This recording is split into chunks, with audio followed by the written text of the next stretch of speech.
Hey there, creative minds. Welcome back to Game of Arts. Ever wondered how to create that eye-catching, the best iconic loot box for your game? Well, I'm not sure it's the best, but you can definitely take inspiration from my creative process. Let's jump right in.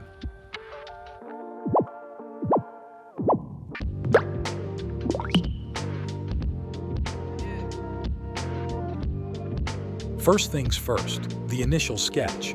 This is where the magic begins. Sketching allows you to explore ideas freely. For our loot box, I'm envisioning a design that captures that sense of mystery and excitement. It is highly recommended to research what you plan to draw, how it looks in real life, how it looks in other games, what feeling it should convey to the player, and of course, adjust the illustration to the style of your game. Let's talk about the importance of icons in game design. Icons are the visual ambassadors of your game. They communicate identity, genre, and even gameplay at a glance. A well-crafted icon is like a window into the world you've created, inviting players to explore and engage. Have you ever played the mobile game Royal Match, for example? There you can see icons with a simple, uniform, and inspiring design language. Moving on to outlines. This step gives our sketch structure and defines the shape of our loot box. Think of it as outlining the blueprint for what's to come. The outline illustration is a good opportunity to change your sketch and adapt the illustration even more to your game. I think a good icon is an icon that fits into the style of the game, and in addition, an icon that can evolve into many more icons with higher or lower hierarchies. If we take the loot box as an example, we can imagine many other types of boxes, larger and more prestigious, or smaller and simpler.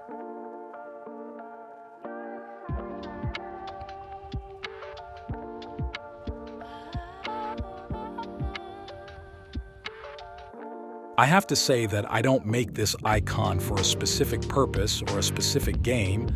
It's more for the creation itself and to challenge myself a bit. If I were to create a loot box icon for a specific game, the first thing I would probably do is research the game before I even research what a loot box looks like in real life or other games.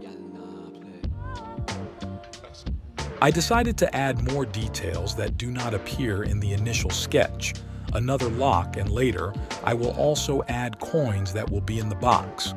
Of course, there is no loot box without coins.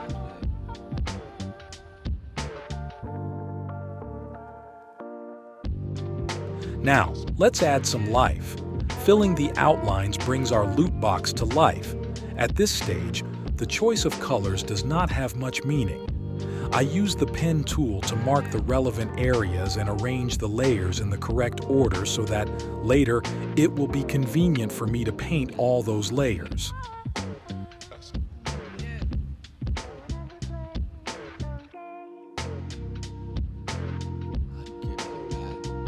There are games with very unique designs for their icons.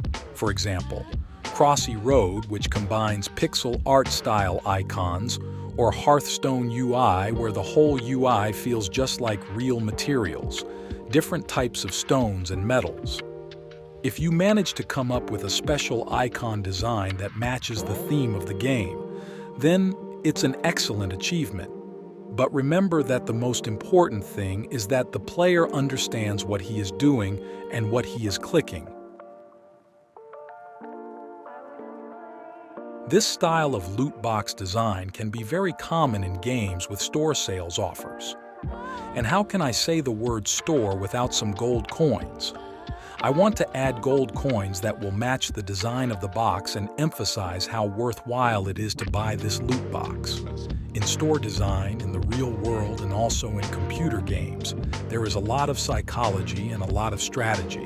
If it interests you, write to me in the comments and I will detail it in another video.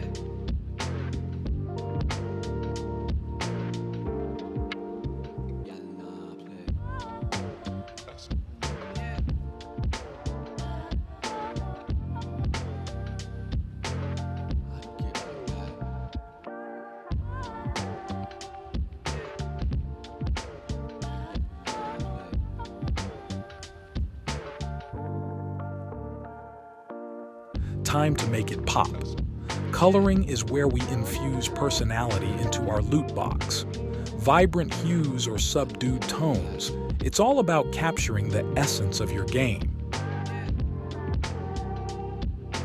The colors we choose have a lot of meaning. Colors help in navigating the eye to the relevant areas of the screen and also in understanding the hierarchy. A well-known example of this is the colors bronze, silver, and gold, which are sold as three colors that indicate hierarchy. In this case, I decided to paint the sides of the loot box with gold, but it's important to note that in games there is no restriction, and you can make other colors rarer than gold, for example, red like ruby or blue like diamond.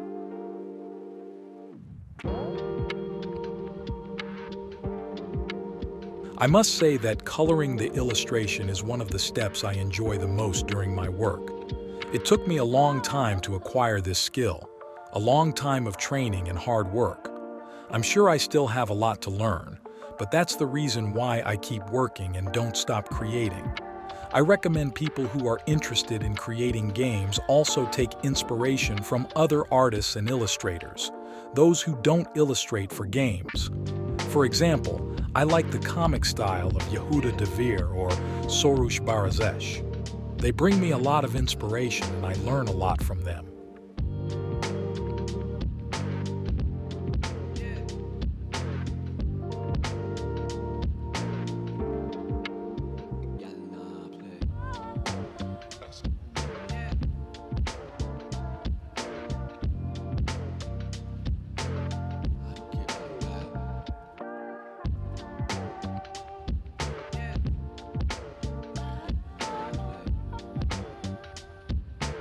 The devil's in the details.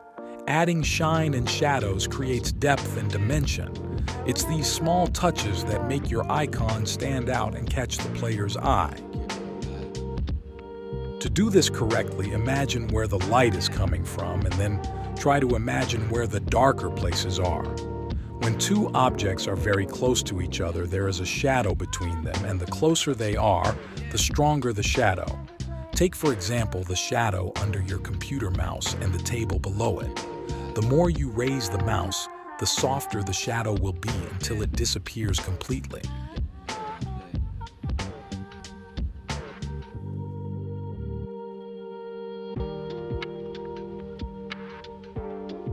Light and shadow have different behavior between different materials.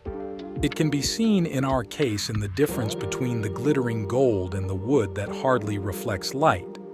Using light and shadow can also help a lot in creating a correct hierarchy between icons. The flashier the element, the more prestigious it is.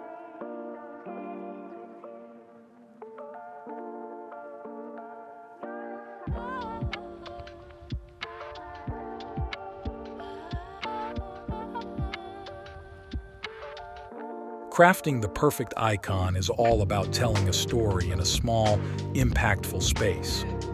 We are really close to the end of the video.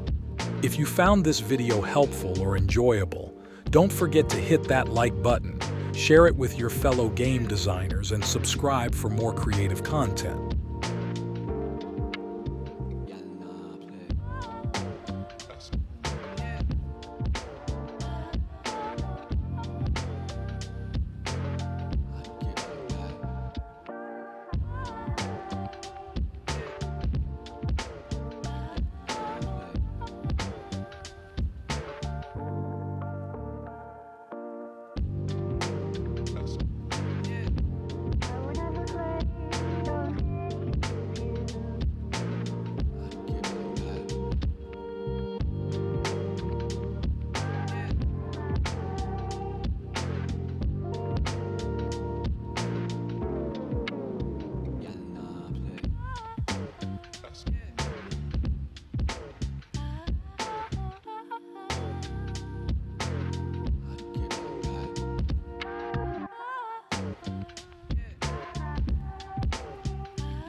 That's it.